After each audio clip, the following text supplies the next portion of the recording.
Bienvenidos a el podcast Fútbol y Café.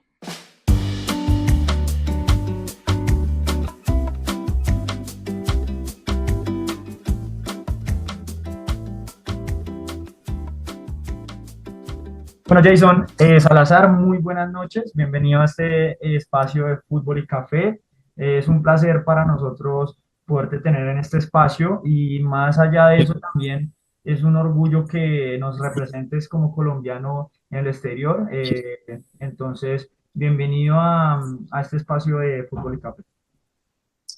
Muchas gracias, Nicolás. Te agradezco porque sé que estos espacios favorecen a todos los que somos amantes del fútbol y también soy admirador tuyo porque sé que como colombiano y Rolo también has conseguido grandes cosas en el fútbol, en la preparación física.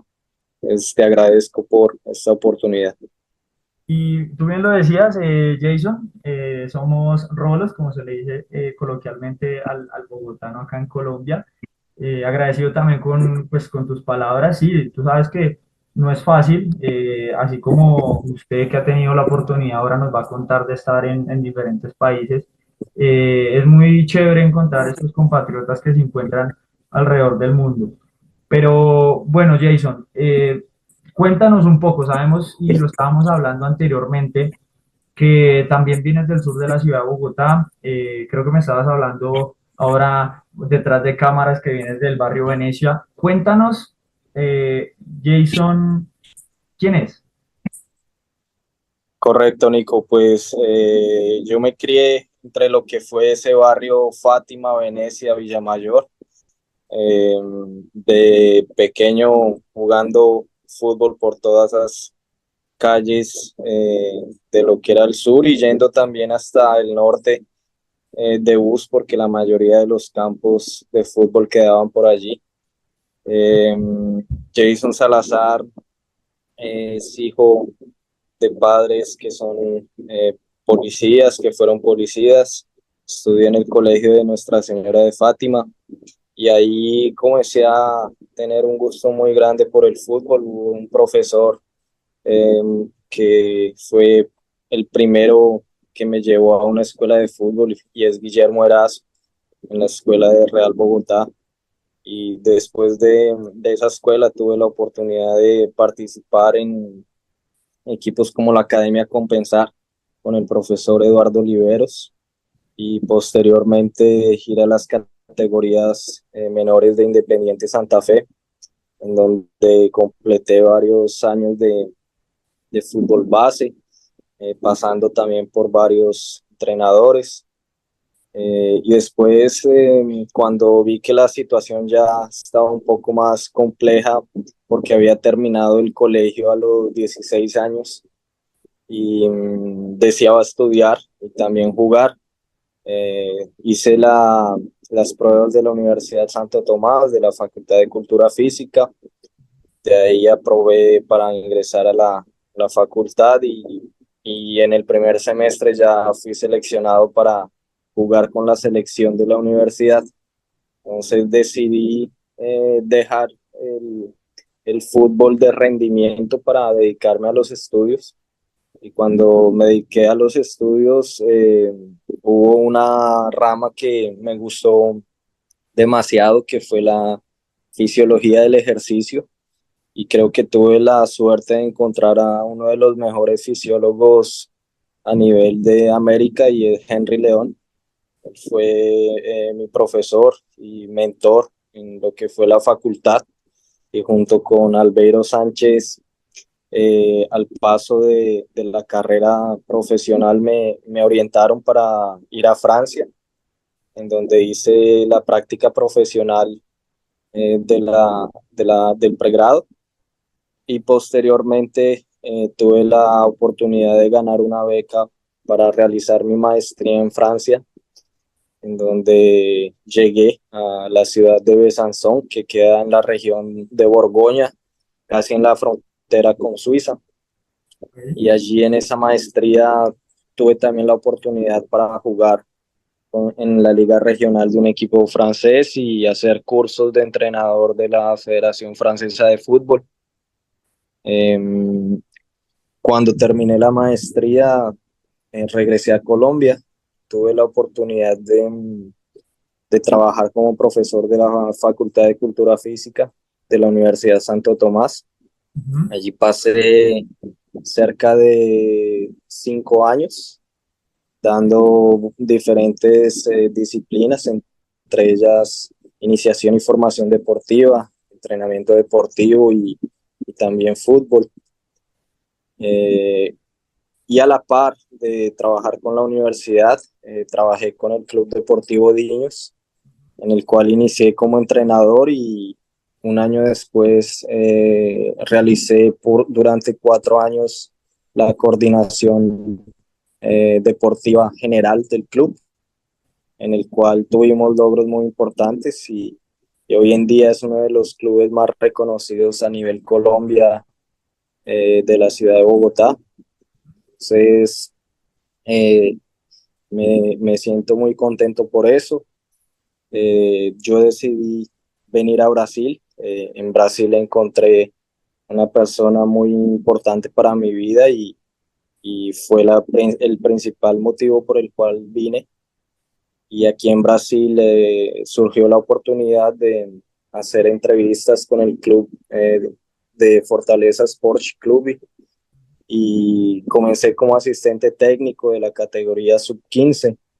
Después fui promovido a ser el entrenador principal de la categoría sub 13 y después tuve la oportunidad de realizar la coordinación de desarrollo individual de atletas y hoy en día realizo la coordinación técnica de las categorías de iniciación y formación, que son las categorías sub 10, 11, 12, 13, 14 y 15.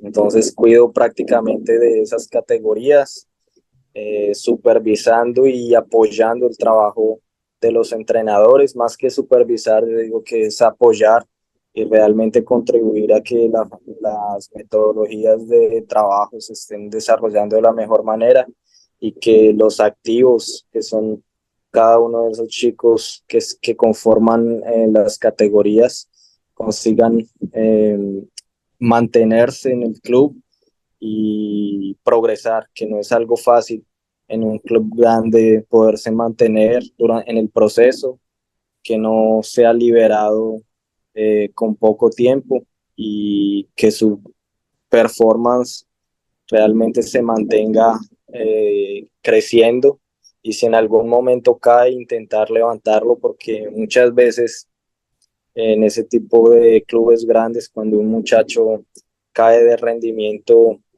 lo liberan. Entonces la propuesta ha sido ser muy sabio a la hora de llevar esos procesos de formación con los chicos y es actualmente la función que estoy ejerciendo dentro del club. Buenísimo, Jason. Bueno, podemos ver que has tenido también experiencias en diferentes países. Justamente la motivación de este podcast, de este capítulo, era contarle un poco a la gente cómo uno pasa de salir de un barrio del sur popular en el país de uno, en la ciudad de uno, a literalmente conquistar lo que ha sido Francia. Ahora estás en Brasil, en un equipo que, bueno, para contextualizar un poco a la gente, acabo de jugar la final de la Sudamericana con Liga de Quito, ¿no? Mm, Correcto. en esas experiencias que has tenido en Francia, en Brasil ahora, en cuanto a la formación que has estado muy ligado en las primeras etapas, ¿cuáles crees que son las diferencias más marcadas comparando los tres contextos, el colombiano, francés y brasileño? Okay. Entre la cultura colombiana y brasileña, en términos sociales, hay alguna similitud. El brasileño y el colombiano tienen mucha calidez humana, alegría, irradian, son impulsivos.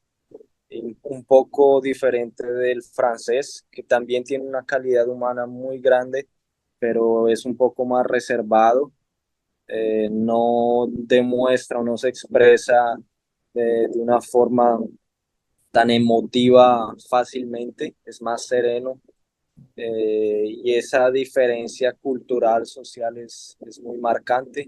Francia es un país con una diversidad muy grande en cuestión de religiones, etnias, culturas mucho más que Colombia.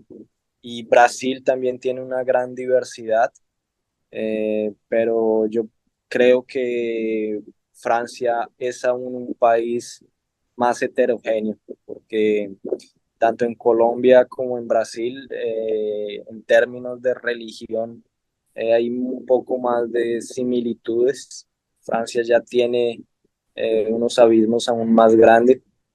Entonces, esa diferencia cultural yo creo que es la que más pesa para tú poder trabajar con niños en cada uno de esos países, conocer muy bien el significado de esas religiones y los comportamientos que ellos tienen para saber respetar eh, los comportamientos e ideologías que cada uno de los chicos y las familias también tienen. El fútbol calle es más marcado en cuanto al desenvolvimiento del jugador para ti en cuál de los tres países. Yo creo que Colombia tiene una ventaja en el fútbol calle, porque en la mayoría de los barrios de Colombia siempre tienen parques y en esos parques de cemento jugamos el micro El y famoso el famoso micro. Y los niños, yo estuve inclusive el año pasado en Bogotá y aún recorría las calles, los parques y los veía llenos con varias personas jugando. Aquí en Brasil también, en la ciudad en la que yo estoy, que es una ciudad costera, no se ve tanto los parques con canchas de micro o futsal abiertas, pero en las playas sí se ve mucha gente jugando. Ujú. Entonces ese fútbol de playa, de arena, de el fútbol que también les gusta mucho aquí en la arena, es muy practicado. Eh, y en Francia es difícil ver el fútbol de calle, pero hay también algunos escenarios de cuadras sintéticas donde se reúnen o cuadras también en arena, en tierra, donde uno consigue ver a unos que otras personas jugando. Yo creo que Bogotá y Colombia tienen una ventaja respecto a lo que veo aquí en Fortaleza y lo que vi en Francia. Claro, justamente, bueno, tengo la oportunidad de ahora mismo estar en Ecuador y sí es muy marcado eso que tú dices, ¿no? El contexto conlleva al desenvolvimiento del jugador. Tú hablas de que en Brasil está un tema de fútbol playa, ¿sí? De jugar en la arena y obviamente uno ve estos gestos técnicos que tienen los brasileros.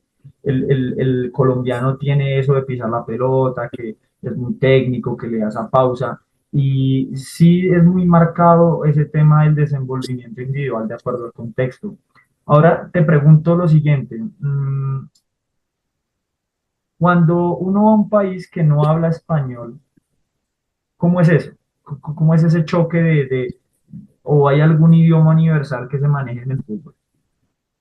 Si hay un idioma universal del fútbol, hay muchos gestos que tú los vas a entender muy fácil y ya dentro del juego, como jugador, yo creo que es aún más fácil.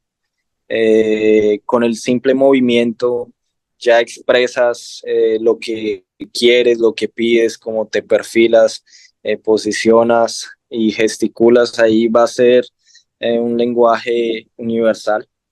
Eh, y ya al momento sí de interactuar y comunicarse verbalmente con las personas, es necesario soltarse y sobre todo intentar, por más que uno a veces cometa errores en las palabras, intentar hacerse entender. Conozco personas que han inclusive ido a países donde el idioma es más difícil y han tenido que usar mímicas y demás para darse a entender. Entonces es el escenario de hacerse entender como sea. Y la persona por la que yo vine a Brasil, yo la conocí en Francia y cuando la conocí yo no hablaba portugués y ella no hablaba ni español ni francés. Entonces es una historia bien interesante en la que nos tocó gesticular en ese momento cuando la conocí en un baile, y cuando la conocí en un baile fue a punta de gestos y hacernos entender. Suerte la mía que le vi un collar de una pelota de fútbol Ah, no, ahí y, conectaron. y la conexión fue inmediata en ese momento. Ah, brutal, brutal, ¿no? Y bueno, en ese tema del portugués, te lo decía anteriormente, tengo también la oportunidad de poder haber aprendido portugués y justamente en Argentina y se dio por ese tema de la gesticulación. Justamente estaba en un gimnasio, conozco unos brasileros y bueno, ahí se da la oportunidad de aprender a hablar pues portugués, ¿no? Pero yo siento que cuando uno como que hace la inmersión en un país, el contexto te obliga a aprenderlo, ¿verdad? Sí, totalmente la necesidad te hace hacerte entender. Entonces, cuando tienes la necesidad y depende solamente de ti, te arriesgas y lo consigues.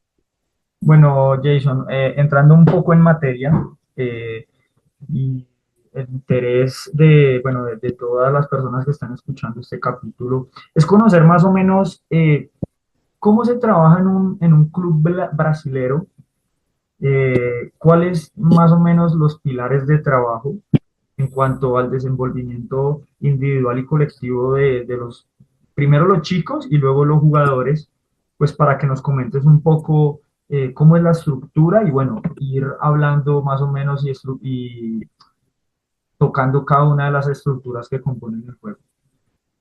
Ok. En Brasil es una potencia del fútbol.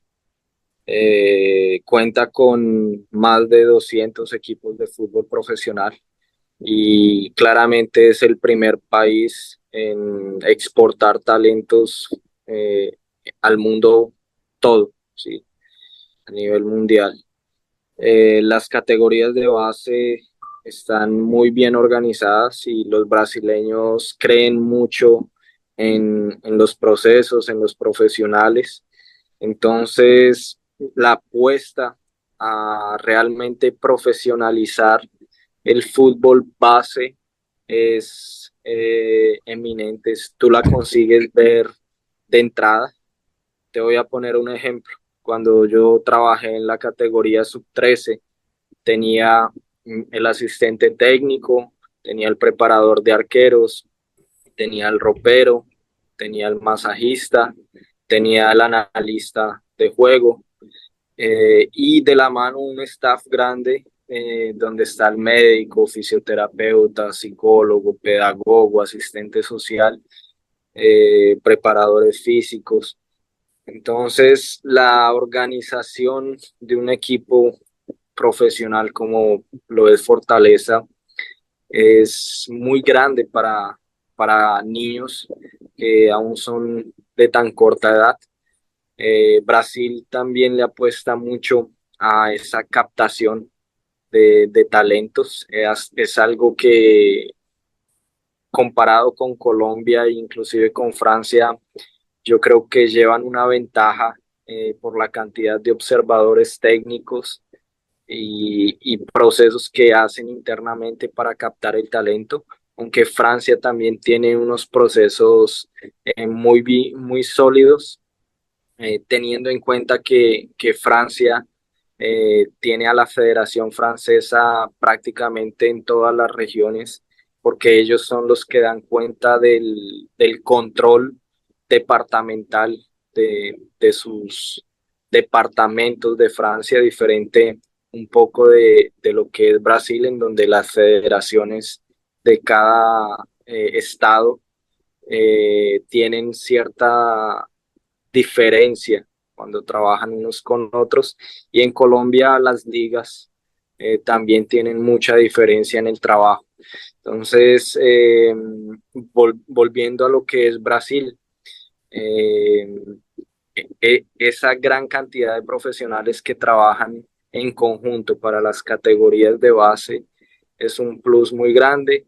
La captación de atletas y la forma como se generan ayudas de costo para chicos tan pequeños, donde ya les ayudan para tener auxilio de transporte, donde a los 14 años ya les cuidan lo que es el contrato de formación, donde más adelante se genera un contrato profesional cuando hace los 16, donde el chico ya tiene a una corta edad un representante que está también cuidando de su camino, no quiero decir carrera porque aún es muy joven, pero sí de su camino, de su vida deportiva. Entonces, son varias personas que están dando un soporte a un chico de corta edad, lo cual facilita claramente que él progrese y evolucione de una mejor forma en Colombia, donde aún carecemos mucho de apoyo, de ayudas,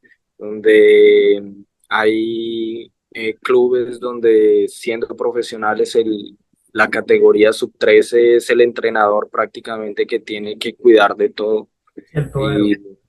si el todero y no tiene realmente el tiempo y la dedicación para hacer su función, hacer su parte.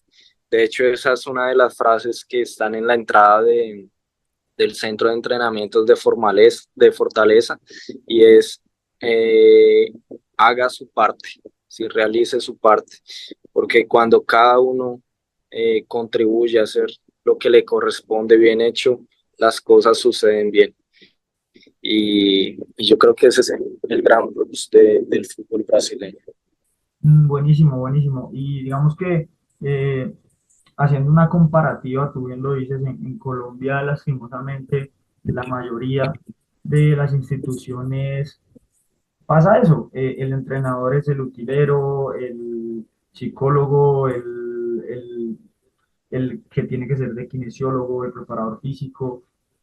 Entonces, uno va a estas estructuras y se encuentra, como tú bien nos dices, que desde categorías menores, bien pequeñas, tienen ya mucha gente trabajando detrás. Entonces, uno se pregunta siempre, ¿por qué uno levanta una piedra y sale un jugador brasilero? Ahora vemos con la venta de Hendrik, ahora el Madrid, bueno, este jugador que ahora se me escapa el nombre que compró el Barcelona. Entonces, no es casualidad, digamos que en Brasil sí se entiende el fútbol como una industria, invierten en lo que tú decías, en el activo que es el jugador, y sabemos que no terminan llegando todos, pero sí la gran mayoría, ¿no? Sí, totalmente. Yo de hecho soy un admirador de los jugadores de nuestro país, porque aún sin tener todo el soporte que tienen, por ejemplo, los brasileños, aún surge mucho talento Ujú. y es casi que arañando el proceso que tienen que esforzarse casi el doble o el triple para poder surgir. Y aún así Colombia consigue estar dentro del top, llamémoslo 10 o 15 de los países que exportan jugadores. El talento en Colombia es también muy alto y yo creo que el fútbol de calle del cual tú hablabas ayuda mucho. Sí, y bueno, ya que tocas ese tema, podemos ver, bueno, personalmente para mí, ahora el máximo exponente es Luis Díaz, ¿sí? Que bueno, ahora lo deben tener muy presente en Brasil, pero Luis Díaz, si no estoy mal, el pibe Valderrama lo capta en una selección indígena y sabemos que Luis Díaz tenía temas de nutrición y además que no tenía su masa muscular para la edad que tenía y lo que necesitaba desarrollada. Y lo que tú bien dices es de admirar que sabiendo la limitación de los procesos, terminan llegando jugadores y lo que tú dices, termina siendo Colombia a nivel Sudamérica un exportador, ¿no? Correcto, totalmente. Sí, bueno, Jason, entrando un poquito más al detalle, nos hablabas de la estructura pues grande de cómo ustedes lo manejan en Fortaleza. El desenvolvimiento individual del chico, uno imaginaría que es bastante importante, ¿no? ¿Cómo es ese trabajo en cuanto a lo físico? ¿Cómo lo manejan? Si es que tienen un departamento que trabaja horas extra para trabajar las capacidades que él tiene que fortalecer, ¿cómo es? Para que nos cuentes un poco. Entonces, en Fortaleza nosotros tenemos un coordinador científico y ese coordinador científico es a su vez el preparador físico del equipo sub-20, que es nuestra categoría máxima dentro de las categorías de base y ya hace el puente con el equipo profesional. De hecho, el entrenador del equipo sub-20 es asistente técnico, es uno de los asistentes técnicos del entrenador del equipo principal. Ujú. Ese coordinador científico, él trabaja de la mano con todos los preparadores físicos del club. Nosotros tenemos en total, en este momento, sin contar el fútbol femenino, el preparador físico del sub-17, del sub-15, que a su vez hace también del 14, y tenemos un preparador físico que hace el trabajo de transición. Entonces, para las categorías de base, en este momento son 4 preparadores físicos. Se cuida mucho desde la edad de los 14 años, el trabajo ya individualizado, ellos van al gimnasio y aparte del gimnasio también hacen los trabajos de complemento en campo. Tienen desde los 14 años, tenemos la suplementación con los nutricionistas de las categorías de base. Tenemos actualmente 2 nutricionistas y ellos se encargan de dar las diferentes ayudas, donde tienen el preentreno, donde tienen el post-entrenamiento y aparte de eso, suplementación también con diversas vitaminas y demás, que ya es algo más neto de la área de ellos. Algo que es muy bueno para nosotros es que dentro del club los chicos cuando están en el club tienen 5 refacciones de comida. Entonces a las 7 de la mañana siempre hay desayuno. Hay el almuerzo a las 11 de la mañana. Tenemos después unas 11 que comienzan a entregarse a las 2:30, la cena que es a las 5 de la tarde y para los deportistas que viven dentro del club, que son casi cerca de 50, tienen unas 11 después de la cena. Entonces, es todo un esquema de nutrición y trabajo físico en campo y gimnasio que van también de la mano con los entrenadores, lo cual da ese soporte individual. Sí, es importantísimo ese trabajo de, pues de nutrición, ¿no? Porque digamos que esos jugadores con su gasto calórico que tienen durante el día y demás, sí necesitan obviamente su energía, ¿no? Pero me imagino que hay algunos que eso ya lo debe manejar nutrición de esa parte, de ese departamento, que por ahí necesitan un desarrollo en cuanto a su masa muscular diferente. Hay dietas diferentes para ellos. Sí, hay, sobre todo en el equipo sub-20 y sub-17, hay un control más intenso en términos de pliegues cutáneos, de porcentajes de masa muscular, porcentajes de gordura. Y como son más frecuentes, el control en ellos es aún mayor, tienen varios chequeos también de evaluaciones de orina, evaluaciones del salto y continuamente se está viendo ese tema de alimentación.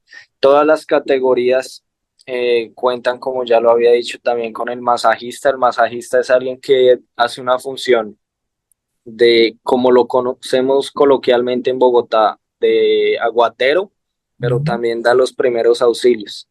Entonces él siempre cuida de esas bebidas dentro de los entrenamientos. En Fortaleza la temperatura es cálida, estamos en una ciudad donde entrenamos con 28 a 33 grados centígrados durante prácticamente el año todo. Eh, entonces ahí él cuida de esas bebidas que estén congeladas. Él cuida también cuando vamos a los partidos, ya desde la categoría sub 10, que siempre se tenga la fruta, la patilla, lo que son las manzanas, la mandarina. Se termina el partido, los chicos ya tienen acceso al sándwich. Entonces, todo ese cuidado de alimentación es grande, y la nutricionista, ella hace planes también con ciertos jugadores a nivel individual, sobre todo después de los 14 y 15 años. Jason, buenísimo esto que nos comentas en cuanto al desenvolvimiento físico del jugador, pero bueno, sabemos que más allá de lo físico, pasa por un tema de comprensión del juego, ¿no? ¿Qué se hace en cuanto a lo colectivo e individual para mejorar esa estructura técnico y táctica en los chicos y bueno, después en el equipo? En Fortaleza nosotros comenzamos la iniciación deportiva a los 8 años. Los niños de 8 y 9 años, ellos únicamente juegan futsal. Ya en el campo comienzan a los 10. Entonces yo trabajo únicamente en el campo, pero hago la integración con el futsal, porque los chicos comienzan a los 8 el futsal y juegan hasta los 13 años futsal. Entonces yo cuido los de sub 10, 11, 12 y 13 que juegan campo y que juegan futsal. Pero repito, hay un coordinador que es únicamente del futsal. Nosotros tenemos una integración muy grande entre lo que es el campo y el futsal, en tanto los jugadores y cuerpo técnico. Los entrenadores del campo son los mismos que entrenan también en la cuadra de futsal, y el cuerpo técnico completo trabaja conjuntamente. ¿Por qué yo digo eso? Porque para mí allí a los 8 años, cuando ellos comienzan a jugar el futsal, ya tienen un desarrollo a nivel cognitivo y entendimiento mayor. El futsal, al ser un juego de un número reducido de jugadores y un espacio menor, hace que los niños rápidamente comiencen a crear esa inteligencia y a entender qué es una línea de pase, qué es un desmarque, cómo moverse, tener esa diferente movilidad en ocupación de espacios. Entonces, para nosotros es algo muy bueno. En Fortaleza tenemos un ideal, y es facilitar la comprensión de las ideas. Queremos usar un lenguaje fácil, y hay muchos chicos que vienen de diferentes también ciudades, regiones, o inclusive varios que vienen, aquí los llamamos del interior, que son esos municipios del departamento, y se utilizan a veces unas jergas diferentes. Entonces, queremos siempre facilitar e intentar reconocer cuál es el camino más fácil del aprendizaje, porque nos damos cuenta que todos los chicos entienden de diferentes formas, y que si le explico a todos de una única forma, puede que algunos entiendan y otros no. Voy a poner un ejemplo. Nosotros trabajamos mucho lo que es el análisis de video, inclusive en las categorías de 10, 11 años ya hacemos pequeños cortes para no saturar de información a los niños. Y en esas formaciones en el auditorio, normalmente cuando presentamos, ellos ya comienzan a tener ideas, pero hay chicos que consiguen fácilmente entender lo que se les propone en el video, hay otros que no, hay otros que tal vez necesitamos del tablero, de las fichas, de pasar el niño al frente a que él mueva las fichas. Y hay otros que inclusive con el video o las fichas aún no entienden y es más fácil el entendimiento cuando están dentro del campo y la explicación se hace dentro del campo. Nos gusta mucho escuchar al jugador, que él consiga expresarse y darle autonomía para que él también manifieste verbalmente eh, ese entendimiento. Trabajamos mucho el entendimiento por líneas o por grupos.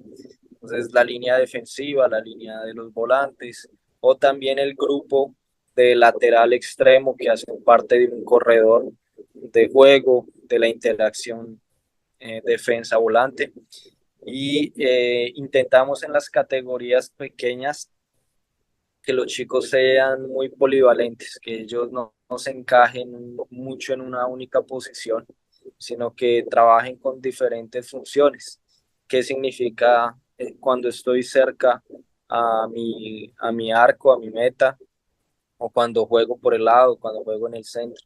Entonces, vamos desarrollando diferentes contenidos de trabajo. Ya tenemos una meta establecida por categoría de cuáles son esos contenidos mínimos que un niño a los 10, a los 11, a los 12 debería dominar tanto en la comprensión y saber expresar qué significa cada cosa, como en la realización dentro del campo. Y cuando vemos que hay chicos que tienen fallas en esos contenidos generales, intentamos dar esa atención individual. Ya después de los 13 años trabajamos mucho con la especialización en términos de posiciones de juego y ahí vienen una grande cantidad de contenidos específicos de la posición.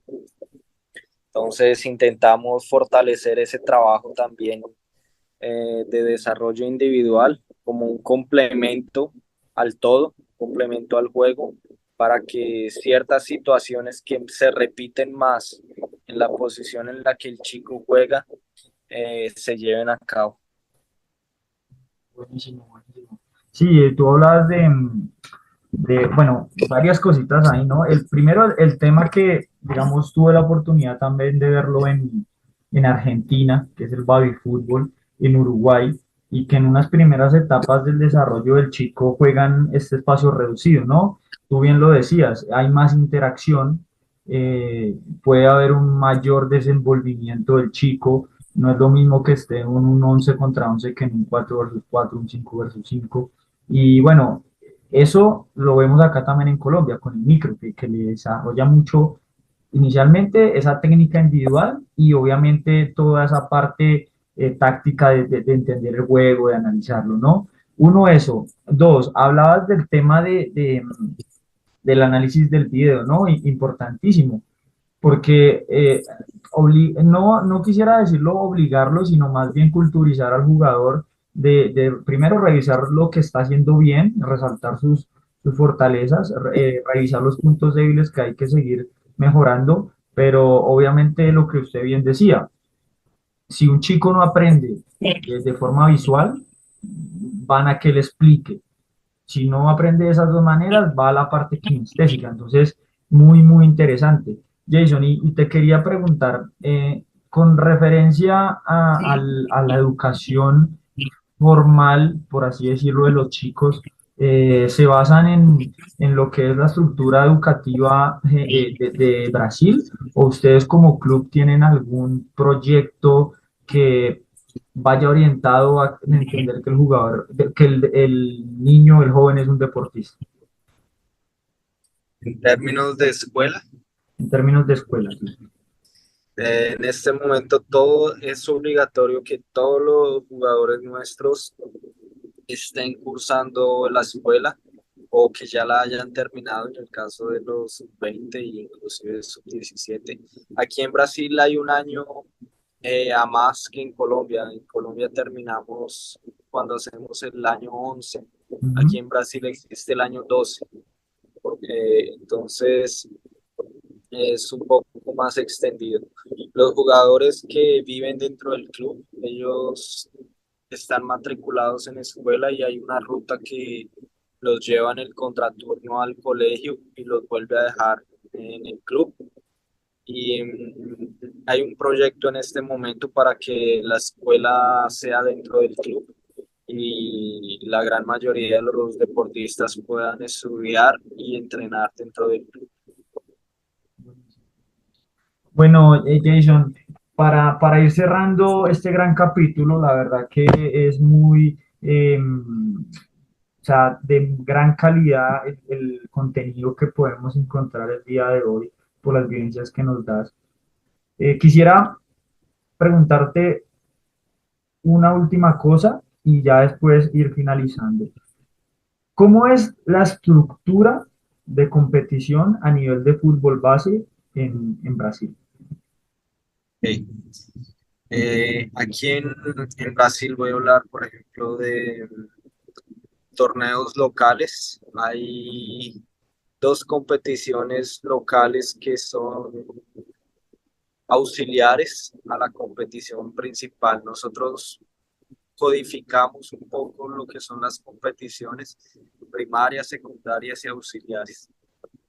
Eh, Como somos Fortaleza, tenemos la obligación de ganar, ¿sí? Y eso es algo también que quiero destacar, porque aquí la mentalidad vencedora es importante. Y cuando hablamos de ganar y vencer, no es únicamente ganar el partido, ganar el título, pero también ganar en diferentes comportamientos que queremos fuera de campo. Tenemos una visión ligada a ganar a nivel familiar, a nivel social, a nivel de desarrollo individual y a nivel de una visión donde el jugador consiga tener un panorama de lo que significa el mundo en términos culturales, religiosos, fútbol y tener una comprensión eh, globalizada, ¿sí? Porque hoy en día el fútbol es un idioma universal, entonces eso nos interesa mucho. Y en ese formar ganando esas competiciones auxiliares, secundarias, primarias se convierten en una vertiente de trabajo muy, muy significativo. Entonces tenemos dos competiciones auxiliares, que actualmente es la LFA y la Liga Cero, y tenemos unas secundarias y primarias, dependiendo de la categoría. Las primarias normalmente son las estaduales, que vienen siendo un poco lo que es las ligas y los torneos nacionales. El torneo nacional aquí se va a desarrollar a partir de los 15 años y tiene el sub 15, sub 17, sub 20. Y aparte del campeonato nacional, existe también la Copa Nacional.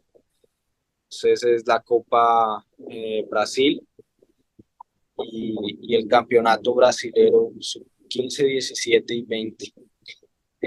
Si lo comparo, aprovecho la oportunidad un poco con lo que es Colombia, es diferente. Aquí son menos equipos. Hoy en día tengo entendido que en Colombia el sub 20 tiene el sub 20 A y el B, el Ajá, sí. sub 17 tiene el A y el B. Me No imagino sé si que, el 15 tiene, pero aquí en Brasil no, aquí únicamente es una división y juegan 20 equipos, que son los 20 mejores rankeados. Entonces es algo más exclusivo. claro, Eh, Jason, y pasa como en Ecuador, que solamente los equipos de primera y segunda división participan, porque tú sabes que en Colombia hasta los equipos, digamos, aficionados como Diños, Caterpillar, Maracaneros compiten. ¿Cómo es en Brasil? Correcto, en Brasil únicamente equipos de primera división y algunos pocos de segunda división, pero casi todos los de primera división son los que compiten en los torneos nacionales. Y yo creo que esa es una de las ventajas que hoy en día tiene Colombia, es que están ya compitiendo muchos más equipos, inclusive en las categorías menores, que son la 13 y 15. Uno ve que varios clubes aficionados consiguen llegar a las finales. Ya diferente en el 17 y 20, que normalmente son los clubes de fútbol profesional los que se aquí en Brasil no hay esa facilidad de que un equipo de fútbol profesional juegue contra los aficionados de otro departamento. Claro. Ya si tú estás dentro del departamento, por ejemplo, en este momento Fortaleza es una ciudad que hace parte de un estado que se llama Ceará y uno compite contra equipos aficionados en los torneos locales. Entonces, en esos torneos locales, tú enfrentas esos proyectos de fútbol aficionado, pero que son de aquí. Difícilmente vas a jugar con los de otro departamento como Sao Paulo o Río, que ellos compiten allá. Y bueno, me hablabas de la Copa de Brasil, o sea, aparte del torneo nacional, ¿hay otra copa alterna? ¿Cómo es esa? ¿Y es en todas las tres categorías? Es una copa muy interesante porque imagínate que todos los que fueron campeones de las ligas Pues, de Colombia, regionales.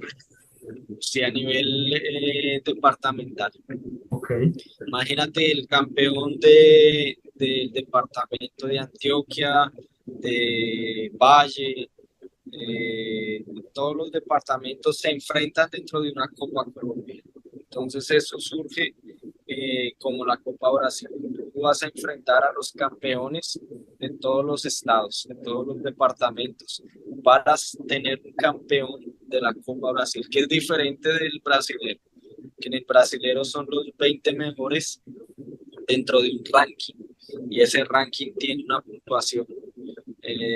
Son varios criterios de puntuación. Entonces, normalmente quien va a estar en ese ranking son los equipos de primera división. Y normalmente esa Copa de Brasil se juega siempre en mata-mata. Entonces, partidos de ida y vuelta con eliminación directa. Ya el campeonato brasileño no es un campeonato largo, en el cual normalmente son dos grupos, cada uno de 10, y se hacen 9 partidos. En esos 9 partidos clasifican 4 de cada grupo y después van directo a los matamatas de los cuartos de final. brutal. Y bueno, ya que me cuentas la estructura, hay fútbol hasta para regalar, ¿no? Hay muchos minutos de competencia durante el año.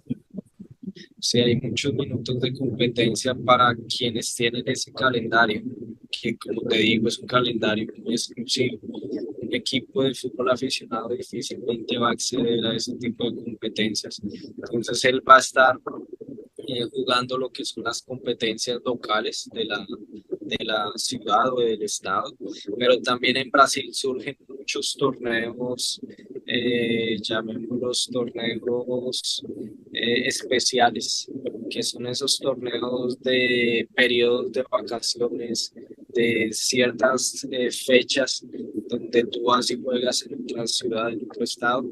Y actualmente en Fortaleza ya tenemos visión de participar en competiciones internacionales. Este año, ya de aquí a 10 días, voy para Holanda con los chicos sub-13 a jugar un torneo que se llama Eurocup y participan equipos como el Ajax, PSV Eindhoven, Bayern de Múnich, Sporting de Lisboa, Genk. Entonces, esa visión para chicos sub-13 ya en un equipo brasileño es algo muy grande y varios de los otros equipos van a ir a otros lugares, a Italia, por ejemplo. Entonces esos torneos especiales también fortalecen mucho el proceso. Y hay otra cosa a tener en cuenta y es la Conmebol, que ha comenzado también a interesarse por los torneos de evolución, ¿sí? Evolution. Evolución, donde hacen las competiciones de sub-14, sub-16 y ya donde se cuenta inclusive con las Copas Libertadores sub-20.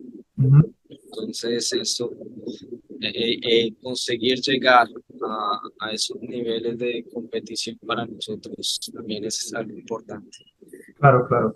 Sí, no, a fin de cuentas, eh, los beneficiados de toda esta estructura, de todas estas competiciones, de todos estos procesos, termina siendo los países, ¿no? Porque, digamos, no, o sea, no es casualidad lo que pasa con las selecciones brasileras. Y bueno, te hago la comparativa ahora. Ecuador está empezando a manejar procesos ya hace un tiempo muy fuertes con diferentes clubes y uno siempre ve que, digamos, eso va subiendo el nivel de exigencia de todos los clubes, ¿no? Porque nadie quiere perder, siempre va a estar compitiéndose quién gana los torneos constantemente. Entonces, eso hace que, a fin de cuentas, el mayor beneficiado termine siendo el país. Correcto, totalmente. Y la propuesta de la FIFA es que el fútbol consiga realmente llegar a todos los países. Entonces, entre más países practiquen y consuman el fútbol, los beneficiados vamos a ser todos los actores que estamos dentro de él. Sí, sí. Bueno, Jason, ya para ir finalizando este gran capítulo, primero agradecerte por el espacio. Sé que en estas épocas de vacaciones y con todo lo que se viene es bastante corto el tiempo, así que agradecerte. Quisiera hacerte dos preguntas.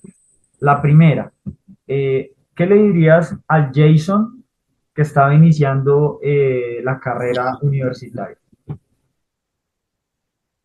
Eh, Cuando decidió dejar ese fútbol de rendimiento, que no es una decisión fácil, que genera una frustración cuando tú dices, no, yo voy a dejar de entrenar soñando que voy a ser jugador de fútbol profesional, pero me voy a dedicar tal vez a ejercer la profesión para trabajar dentro del cuerpo técnico.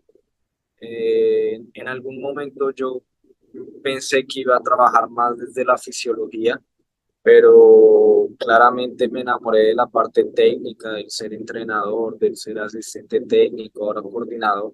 Yo le diría a ese Jason que ese riesgo de haber abierto las manos a otra vertiente fue algo muy asertivo y que uno también tiene que tener un cierto criterio cuando llega a esa edad, porque son el porcentaje de jugadores que van a transitar hacia el fútbol profesional es muy bajo. Infelizmente en Colombia aún carecemos de divisiones de fútbol profesional, tenemos únicamente dos. Aquí en Brasil ya existen cuatro, en Francia existen aún más. Entonces, yo le diría a ese Jason que tomó la decisión correcta, que tal vez si no hubiese entrado a la facultad en el tiempo que entró, no hubiese conocido a las personas y tenido las oportunidades que tuvo. Y, y es bueno uno tener la capacidad de autoevaluarse y saber si realmente va a tener la condición o no para alcanzar. Y no consiste tal vez en que uno no crea en uno mismo, sino que uno tiene que ser muy inteligente con su situación y cuando yo tomé esa decisión fui consciente que tal vez habían jugadores con mayor capacidad para alcanzar ese sueño del fútbol profesional y no necesariamente todos los que juegan fútbol profesional van a tener las oportunidades de trabajar como entrenadores del fútbol base, porque eso exige también capacitación. Eh, y el hecho que ellos jueguen claramente es algo que les da, les genera una ventaja porque tienen toda esa experiencia de fútbol profesional, pero para quienes trabajamos en las categorías de base, hicimos parte de los procesos de base, los estudiamos, yo creo que es algo que nos equipara. Entonces a ese Jason yo le digo que tomó la decisión correcta y que hoy en día el fútbol está llevando por un camino muy grande.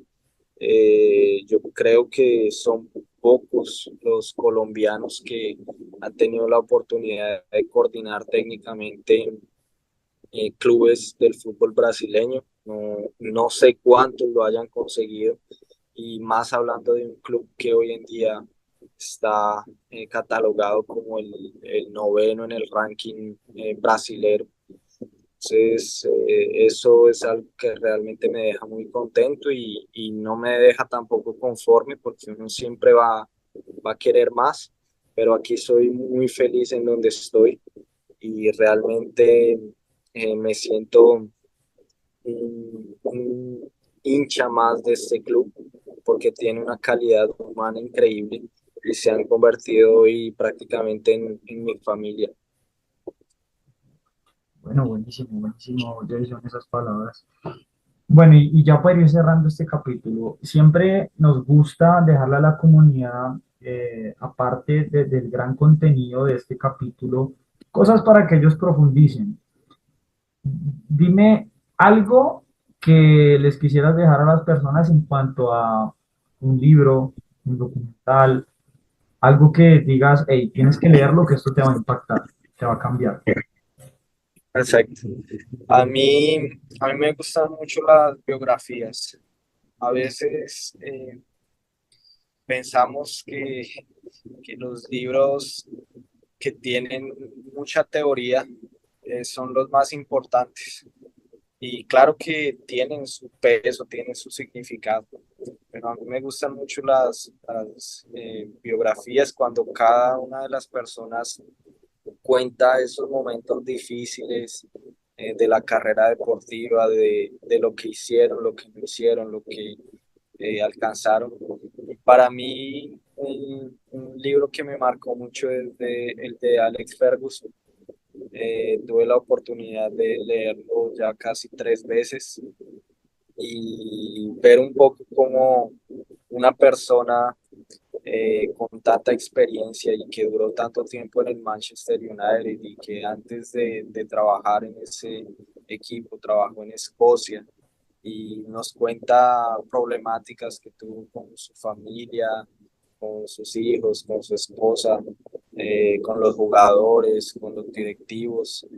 Para mí eso es muy grande, porque son cosas que difícilmente uno encuentra en la teoría, y cuando consigue leerlos, inclusive ver series o reportajes sobre la vida de entrenadores, de jugadores. Yo soy muy apasionado de eso. Creo que lidiar con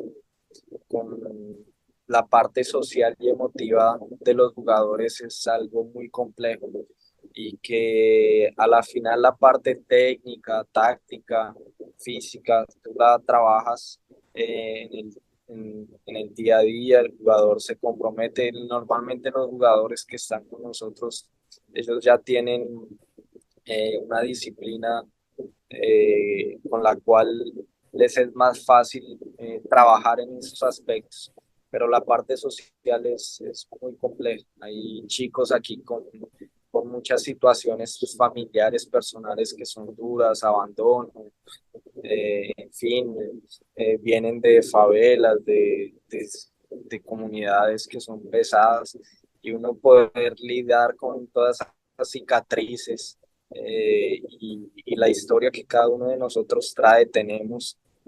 Para mí eso es lo más apasionante del ser humano. Sí, sí, totalmente.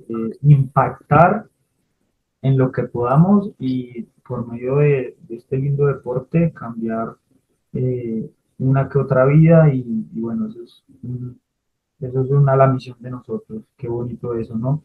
Bueno, Jason, ya llegamos a nuestro final de este gran capítulo. Como te decía anteriormente, agradecido por el espacio.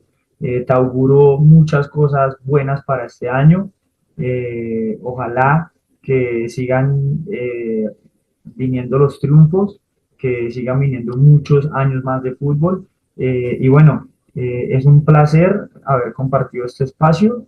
Y bueno, sígala rompiendo por allá en Brasil y estamos juntos. Muchas gracias, Nico. La pelota rueda, gira y uno nunca sabe cuándo nos encuentra, sea ojalá en un mismo campo, compartiendo un cuerpo técnico o enfrentándonos.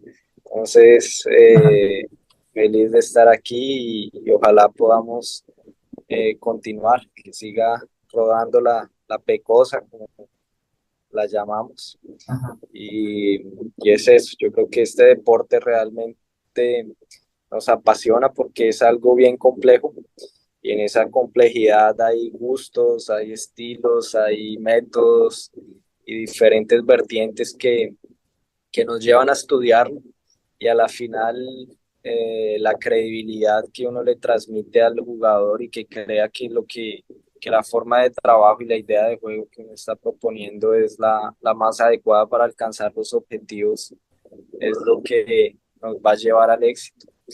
Entonces, agradecerte por la invitación y es eso también a quienes escuchen el podcast. Espero que hayan pasado un tiempo de calidad, que haya sido algo enriquecido y siempre que deseen algún tipo de contacto, las puertas están abiertas para todos, porque a la final el fútbol es de todos. Bien. Bueno, Jason, que tengas muy buena noche y bueno, nos veremos en el fútbol, como tú dices, y en un próximo capítulo de Fútbol y Café. Que estés muy bien.